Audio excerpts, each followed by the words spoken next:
واللتی لم تمت فی منامها فیمسک التی قضا علیها الموت ویرسل الاخری الی اجل مسمی ان فی ذلک لآیات لقوم یتفکرون۔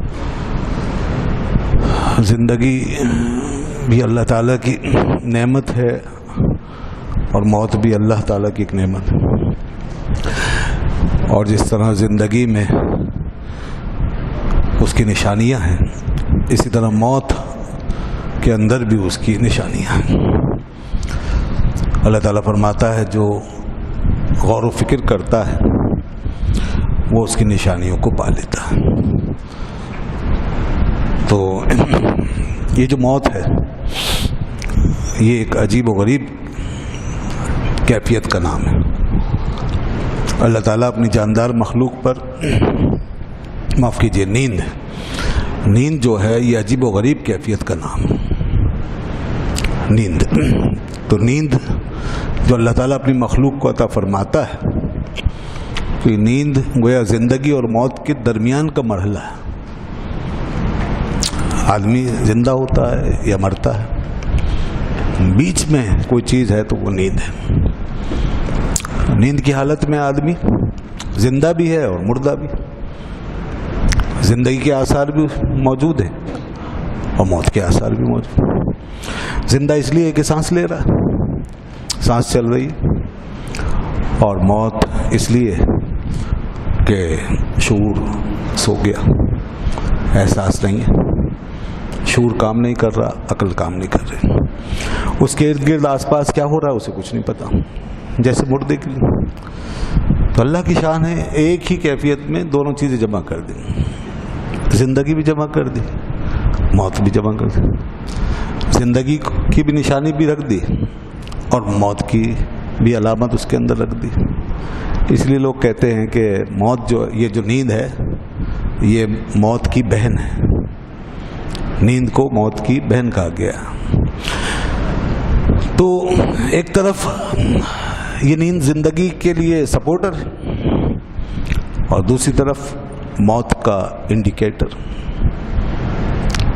تو آدمی سوتا ہے اور پھر جاگ جاتا ہے۔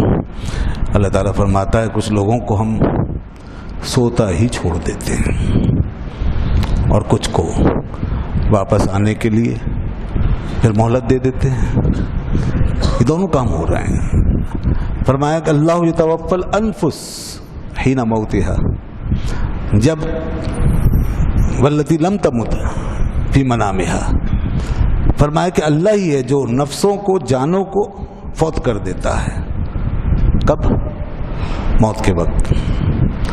موت جو ہے ایک تو وہ ہے جس میں جان ہماری اللہ تعالیٰ لے لیتا ہے اور روح کو اپنے پاس روک لیتا ہے، اور دوسری حالت واللتی لم تمت، اور اس کو بھی جو نہیں مرا ہے، جس کی موت کا وقت نہیں آیا، اس کی بھی جان کو اللہ تعالیٰ لے لیتا ہے فی منامها، مگر کب؟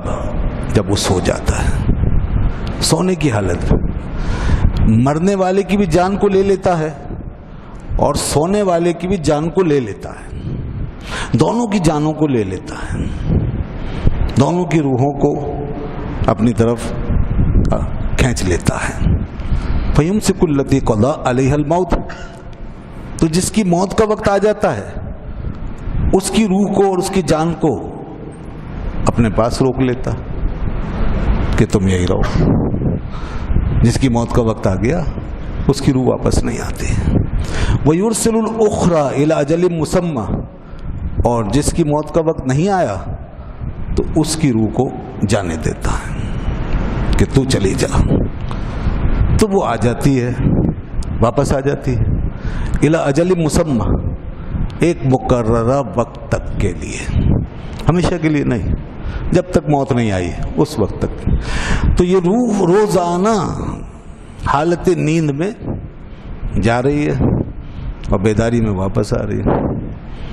روزانہ موت و زیست کی کشمکش سے گزرتے ہیں۔ سوئے ہوئے آدمی کو دیکھا آپ، مرے ہوئے کے برابر ہی تو ہے، مگر انسان پھر بھی سوچتا نہیں ہے کہ ایک دن ایسا آنے والا ہے کہ ایسے ہی سویا رہ جاؤں گا اور مجھے پھر کبھی ہوش نہیں آئے گا اور میں اپنے اہل سے اسی طرح دور ہو جاؤں گا. اللہ نے فرمایا ان فی ذلک لآیات لقوم یتفکرون، بے شک اس میں ضرور نشانیاں ہیں ان لوگوں کے لیے جو غور و فکر کرتے ہیں. تو غور و فکر یہی تو ہے کہ انسان بس ان چیزوں کو یاد رکھے. اس سے انسان ہمیشہ الرٹ رہتا ہے، تیار رہتا ہے، غافل نہیں ہوتا. ایک جگہ فرمایا کہ یہ جو تمہارا رات میں سونا ہے یہ اللہ کی نشانی ہے. کھلی آنکھوں کے اندر ہی نشانیاں نہیں رکھی گئیں، جب آنکھیں بند ہوتی ہیں اس میں بھی نشانی ہے. تمہارے بھاگتے دوڑتے دن بھر کے اعمال میں ہی نشانیاں نہیں، تم جب بستروں میں سو جاتے ہو اس میں بھی نشانی ہے. اور بہت بڑی نشانی جو میں عرض کر رہا ہوں، کچھ چیزوں کی طرف میں توجہ دلاتا ہوں، اور وہ یہ کہ یہ جو نیند ہے، نیند ہمیں بہت سے مسائل ہمارے حل کر دیتی ہے، بہت سی کنفیوژن دور کرتی ہے. وہ والی کنفیوژن نہیں، وہ والے مسائل نہیں جو ہمارے جسم سے متعلق ہے اور اس دنیا کے حوالے سے. وہ تو سب جانتے ہیں جی، کمفرٹیبل نیند ہوگی تو دن صحیح گزرے گا، کام صحیح ہوگا، ذہن صحیح کام ہوگا. وہ تو ہمارے حل ہو ہی رہے اور وہ تو سبھی جانتے ہیں. کچھ اور مسئلے ہیں جن کی طرف توجہ ہماری عام طور پہ نہیں ہوتی. ہم مرنے کے بعد کی زندگی کا معاملہ اکثر نہیں سمجھ پاتے، جس کو برزخ کہتے ہیں. مرنے کے بعد جب آدمی قبر میں ہوتا ہے نا، یا یوں کہیے کہ قیامت کے دن اٹھنے سے پہلے تک جس پیریڈ میں آدمی رہے گا، یہ سارا دور یہ برزخ کہلاتا ہے. چاہے وہ گڑھے میں پڑا ہے قبر کی صورت میں یا کہیں اور مر گیا ہے، تو یہ برزخ ہے، اس کو برزخ کہتے ہیں. اور چونکہ عام طور پہ قبر ہی میں انسان کو دفنایا جاتا ہے، عام طور پہ زیادہ تر، تو اس لیے اس کو قبر کی زندگی، قبر کا ثواب، قبر کا عذاب قبر سے منسوب کر دیا جاتا ہے. ورنہ حقیقت میں یہ برزخ ہے. برزخ کا مطلب مرنے کے بعد آپ جہاں بھی ہیں اور جس حالت میں ہیں وہ برزخ ہے. کوئی اچھی حالت میں ہوگا، کوئی بری حالت میں ہوگا، کوئی ثواب پا رہا ہوگا، کوئی عذاب پا رہا ہوگا، مگر یہ سب برزخ ہے. اور حقیقت میں جہاں آپ اور ہم ہوں گے، چاہے وہ یہ معروف گڑھا ہو یا نہ ہو، ہم جس جگہ بھی ہوں گے، جس کیفیت میں بھی ہوں گے، وہی ہماری قبر ہوگی. قبر اصل میں وہ جگہ ہے جہاں ہم ہیں. مثال کے طور پہ کوئی درندے کے پیٹ میں ہے تو وہ پیٹ ہی اس کی قبر. کوئی پانی میں ڈوب گیا ہے تو وہیں پانی کے اندر ہی اس کی قبر. کوئی راکھ بن کر اڑ گیا ہے تو جہاں جہاں اس کے ذرے ہیں بس وہی اس کی قبر ہے. یہ قبر ہے. اگرچہ اس میں قبر اس گڑھے کو کہا جاتا ہے جس میں ہم دفناتے ہیں مردوں کو، مگر حقیقت میں قبر ہر وہ جگہ ہے جہاں مرنے والا مرنے کے بعد رہتا ہے. تو اس لیے یہاں یہ کنفیوژن دور کر لیجئے کہ جی جو دفن ہی نہیں ہوئے تو ان کے لیے قبر کا حساب کتاب کیا ہے. تو پہلے قبر کا مفہوم سمجھ لیں، قبر کیا چیز ہے. تو قبر ہر وہ جگہ جہاں مرنے کے بعد آدمی رہے گا، تو وہاں حساب کتاب ہوگا. دوسری بات یہ کہ اب جب آدمی مر گیا تو پھر زندہ کیسے ہے، پھر اس کے ساتھ وہ معاملات کیسے چل رہے ہیں. ہم دیکھ رہے ہیں ایک شخص مر گیا، بے حس ہو گیا، بے حرکت ہو گیا، بلکہ گل سڑ گیا، مٹی ہو گیا، خاک ہو گیا. تو اب حساب کتاب کیسے؟ تو موت جب آ گئی تو پھر سب ختم ہو گیا. یہی مطلب کفار سمجھتے تھے. مشرکین مکہ کا یہی خیال تھا کہ جب گل سڑ گئے، ختم ہو گئے، مٹی میں مل گئے تو اب کیا، اب کچھ بھی نہیں بچا. نہیں، اللہ قادر ہے. نیند پر غور کرو. نیند ایک علامت بنائی گئی ہے، نیند کے اندر نشانی ہے. نیند میں آدمی مر گیا ایک طریقے سے، بے حس و حرکت ہو گیا اور اپنے آس پاس سے بالکل غیر متعلق ہو گیا. بعض لوگ تو سوتے اسی طرح ہیں، ایسا لگتا ہے اسے جا چکے ہیں، اتنے غافل ہو کے سوتے ہیں. جن کی گہری نیند ہے ذرا ان کا حال دیکھیے، بالکل، بلکہ اٹھانے سے بھی بہت دیر سے اٹھتے ہیں، اتنی گہری نیند. تو کتنے قریب پہنچ گئے موت کے، اتنے غافل ہو گئے. تو اب بتائیے اس حالت میں زندہ بھی ہیں. تو موت کی بھی ایک کیفیت ہے گویا اور زندگی بھی ہے. اللہ قادر ہے، ہمیں زندگی بھی دکھا رہا ہے. دیکھو تمہیں روزانہ تم موت اور زندگی دونوں کو جمع کرتے ہوئے چل رہے ہو. تو اسی طریقے سے جب تم مر جاؤ گے اور چاہے تمہارا جسم ریزہ ریزہ ہو جائے تو اس وقت بھی میں موت اور زندگی دونوں کو جمع کر دوں. موت تو آ چکی ہے، زندگی کا شعور بھی تمہیں دے سکتا ہوں، دے دوں گا. یہ ایک مسئلہ حل ہو رہا ہے. مرنے کے بعد زندگی اور موت کیسے جمع ہوں گے؟ دوسری بات، بعض لوگ پوچھتے ہیں کہ یہ جو عذاب و ثواب ہے یہ روح پر ہوتا ہے یا جسم پر؟ یہ کس پر ہوتا ہے، روح پر یا جسم پر؟ اگر جسم پہ ہے تو روح پہ کیسے ہوگا؟ جسم تو پھر ریزہ ریزہ ہو گیا، اور اس پہ کیسے ہو رہا ہے؟ اور اگر روح پر ہو رہا ہے تو پھر جسم پہ کیسے ہوگا؟ تو اس کا کیا مسئلہ ہے؟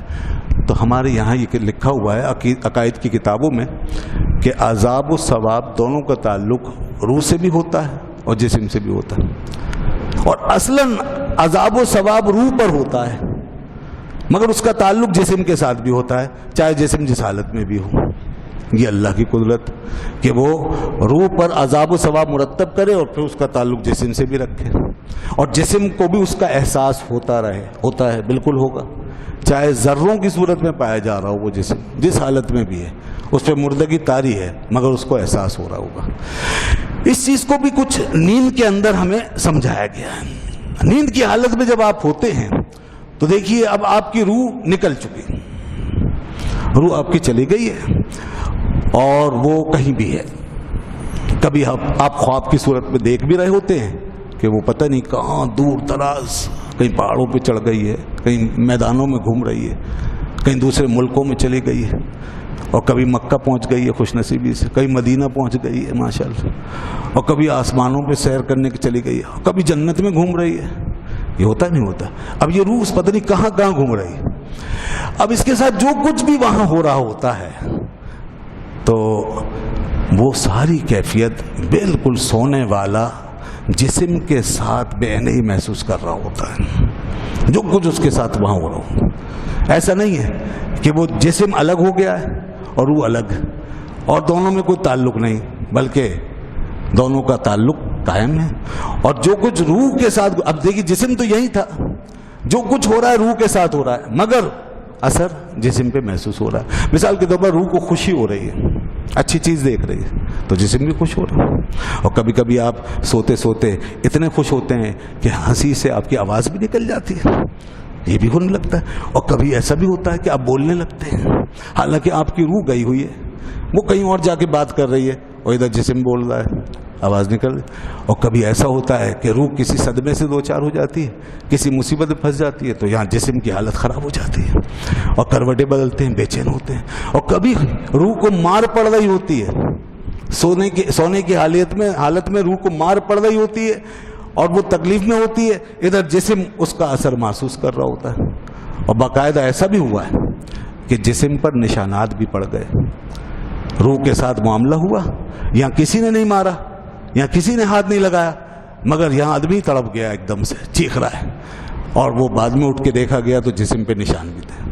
تو دیکھا آپ نے کہ روح کے ساتھ جو کچھ ہوا اللہ نے اس کا اثر جسم پہ مرتب کر دیا. یہ حالت نیند ہے. تو نیند میں ہمیں دکھا دیا کہ یہ ہو سکتا ہے. اسی طرح مرنے کے بعد روحیں جا رہی ہیں ثواب اور عذاب میں، تو وہاں ان کے ساتھ جو کچھ ہوگا عالم برزخ میں وہ جسم کو بھی محسوس ہوگا. یہ مسئلہ بھی حل ہو رہا ہے. نیند پہ غور کر لیجئے، نیند برزخ کے ان مسائل کو حل کر رہی ہے. ایک اور مسئلہ برزخ کی زندگی کے بارے میں جو بعض لوگ نہیں سمجھ پاتے، اور وہ مادی ڈائمنشن کے حوالے سے ہمیشہ غور کرتے ہیں اور روح کے معاملات کو جسم پر قیاس کرتے رہتے. حالانکہ اگر وہ صرف نیند کے معاملے پہ غور کر لیتے تو یہ روحانی ڈائمنشن ان کی سمجھ میں آ جاتی. وہ یہ کہ روح نیند کی حالت میں جب نکلتی ہے تو اس کے لیے وقت اور فاصلہ ایک دم سے مائنس ہو جاتا ہے. یہ بات کبھی غور کیا آپ نے؟ لوگ غور نہیں کرتے، ورنہ خواہ ہم سے آپ سے نہیں الجھتے کہ جی پھر یہ سوال جو کرنے کے لیے لوگ آ جاتے ہیں اور پھر اس پہ لمبی لمبی تقریریں ہوتی ہیں. صاحب مرنے والا مر گیا قبر میں، اب وہ کیسے آ گیا، کیسے جائے گا، کیسے سنے گا، تم کیسے اسے پکارتے ہو، تم ان کے پاس کیا لینے جاتے ہو، وہ تو مر گئے، تو قبر میں ہے یا اپنے جنت میں ہے یا جہنم میں ہے، جہاں بھی اپنے مقام پر ہے. اب اچھے لوگ ہیں تو جنت میں ہیں، اور حدیث میں آتا ہے سبز پرندوں کے پوٹوں کے اندر ان کا قیام ہوتا ہے، شہداء کی روحوں کا. تو اب کیسے وہ ادھر ادھر متوجہ ہو سکتے ہیں؟ یہ باتیں ہوتی ہیں نہیں ہوتی؟ تو یہ نیند کے پہ غور نہیں کرتے. یہ روح جب نکل جاتی ہے نیند کی حالت میں تو فاصلے مٹ جاتے ہیں، ٹائم لیس ہو جاتے، ٹائم لیسنس ہو جاتی ہے اور فاصلے مٹ جاتے ہیں. اور ہماری روح ہم سونے کی حالت میں آنے واحد میں ادھر ادھر ادھر ادھر کیسے پہنچ رہے ہوتے ہیں، کیسے جا رہے ہوتے ہیں، حالانکہ ابھی روح پوری طرح آزاد نہیں ہوئی ہے. یہ جو کچھ ہو رہا ہے خواب کی حالت میں ہو رہا ہے اور ہمارے اختیار سے بھی نہیں ہو رہا، مگر ہمیں اتنا ضرور پتہ چل رہا ہے کہ ہم ایک ٹائم لیس ڈائمینشن میں جا چکے ہیں. ہمارے لیے ٹائم اسپیس سب مائنس ہو چکا ہے. اب ہم ادھر ادھر ایسے گھوم رہے، ایک قدم میں آدمی مشرق سے مغرب، اور پتہ چلا یہاں کسی نے آواز دی، وہ پتہ نہیں کہاں کون سے لالا وزار میں گھوم رہے تھے، وہ کشمیر کے پہاڑوں پہ کہیں چڑھے ہوئے تھے، کہیں جناب یورپ کی فضاؤں میں وہاں کے لالا وزار دیکھنے گئے ہوئے تھے، ادھر ذرا سا ہاتھ لگایا کسی فوراً واپس آ گئے. تو دیکھیں نہ ٹائم لگا نہ اسپیس کا کوئی مسئلہ، ایک دم سے واپس آ گئے. یہ ہے روح کی ڈائمینشن. لوگ غور نہیں کرتے. دنیا میں اللہ نے دکھا دیا جب روح ابھی پوری طرح آزاد نہیں ہے اور ٹائم لیس ہو جاتی ہے، اسپیس لیس ہو جاتی ہے اور فاصلے اس کے لیے مٹ جاتے ہیں، تو جب مرنے کے بعد پوری طرح آزاد ہو جائے گی تو پھر کون سا فاصلہ رہے گا، پھر اس کے لیے کیا ٹائمنگ ہوگی. پھر کیسے آپ اس کے قیاس کرتے ہو اپنے اوپر کہ کیسے آتی ہے کیسے. روح کا معاملہ اور ہے. روح جہاں بھی ہو اس کے لیے نہ کوئی ٹائم ہے نہ اسپیس. وہ آنے واحد میں سب جگہ متوجہ ہو سکتی ہے. وہ ایک قدم میں مشرق و مغرب کا فاصلہ طے کر سکتی ہے. اس لیے حضرت ملا علی قاری رحمۃ اللہ علیہ نے فرمایا کہ لوگ اس بات کو سمجھے نہیں کہ سبز پرندوں کے پوٹوں میں، جو رسول پاک نے فرمایا کہ شہداء کی روحیں سبز پرندوں کے پوٹوں میں رکھی جاتی ہیں، لوگوں نے سمجھا دنیا کے جو پرندے ہوتے ہیں اس سے تھوڑا سا بڑا سائز بنا لو، اس کے پوٹے میں روح کو بند کر دو اور تالا لگا دو، اور تالا لگا کے بیٹھ گئے. کا سارے شہداء سبز پرندے کے پوٹوں میں جا چکے، اب تمہارا کیا واسطہ شہداء سے، وہ تو وہاں بند ہو گئے. بھائی انہیں کوئی انعام مل رہا ہے یا سزا مل رہی ہے کہ آپ نے ان کو اتنے چھوٹے چھوٹے پوٹوں میں بند کر دیا؟ وہ فرماتے ہیں یہ آخرت کی ڈائمینشن ہے، اس کو تم کیسے سمجھو گے دنیا پہ قیاس کر کے؟ یہ پرندے دنیا کے نہیں آخرت کے ہیں. ان کے سائز اتنے بڑے ہیں کہ تمہاری دنیا اس کے سامنے ایک ذرے کے برابر ہے. جی ایک ذرے کے برابر. ان کے پوٹے کیا سمجھتے ہو؟ ان کا پوٹا جو ہے جس کو کہا جا رہا ہے ان کے پیٹ کا حصہ جس میں ان کو رکھا جائے گا، وہ دنیا کے پرندوں کی طرح کوئی قید خانہ نہیں ہے. وہ اتنا بڑا ہے کہ زمین و آسمان اس کے گوشے میں آ جائیں گے. تو اب اگر روح وہاں ٹھہرائی گئی ہے تو وہاں پھر زمین و آسمان کی کیا حقیقت ہے اس جگہ، جبکہ اس کا دائرہ اتنا بڑا ہے کہ زمین آسمان ایک نقطے کی طرح اس کے آگے نظر آ رہے ہیں. تو پھر وہاں رہ کر وہ زمین آسمان کی کون سی چیز ہے جس سے وہ دور ہوگی؟ اس لیے لوگ ان باتوں کو نہیں سمجھیں گے جب تک کہ صحیح سے غور نہیں کریں گے اور قرآن و حدیث میں صحیح سے سمجھنے کی کوشش نہیں کریں گے. ان ائمہ نے، علماء نے یہ ساری تفسیریں اور تشریحات بیان کر دی ہیں. ہم اصل میں ہمیشہ مادیت کی ڈائمینشن میں رہتے ہیں اور یہی قیاس کر کر کے وہاں پر حکم لگاتے رہتے ہیں. تو سمجھ میں آ گئی نا؟ یہ ہے روحوں کا معاملہ. روحیں مرنے کے بعد پوری طرح آزاد ہو جاتی ہیں. نیند کی حالت میں کچھ آزادی ملی تو کیسے انہوں نے ادھر سے ادھر فاصلے طے کر لیے اور کتنے کرشمے دکھا دیے. مرنے کے بعد تو اور آزاد. مرنے کے بعد روح کا تعلق جسم سے صرف اس حد تک رہتا ہے کہ وہ جو ذرات ہوتے ہیں، کسی کا جسم سلامت ہوتا ہے اور کسی کے ذرات بچتے ہیں، تو وہ ذرات سے اس کا اٹیچمنٹ رہتا ہے، بس باقی آزاد ہے. اسی لیے تو حدیث میں آیا کہ دیکھیے آپ نیند والا بھی آپ کا سلام نہیں سن سکتا. نیند والا بھی آپ کا سلام نہیں سن سکتا. جو نیند میں ہے وہ آپ کا سلام نہیں سن سکتا، اس لیے کہ اس کی روح کا معاملہ بھی اس طرح کا نہیں ہے نا کہ وہ سلام سن لے اور پھر جواب دے دے. وہ تو سو رہا ہے. لیکن مرنے والا قبر میں پڑا ہوا، ہزاروں من مٹی کے نیچے دفن، اس کو جا کے سلام کرو تو وہ سن لیتا ہے. کیوں سن لیتا ہے؟ اس لیے کہ اس کی روح زیادہ آزاد ہے. اس کی روح جسم میں بند نہیں ہے، جسم سے زیادہ آزادی پا چکی ہے، نیند والے سے بھی زیادہ آزاد ہو چکی ہے. اس لیے حدیث میں فرمایا جب قبرستان میں جاؤ تو سلام کرو. تو اب وہ جسم کی طاقت سے نہیں، روح کی طاقت سے سنے گا، اور جسم نہیں سنے گا، روح سنے گی.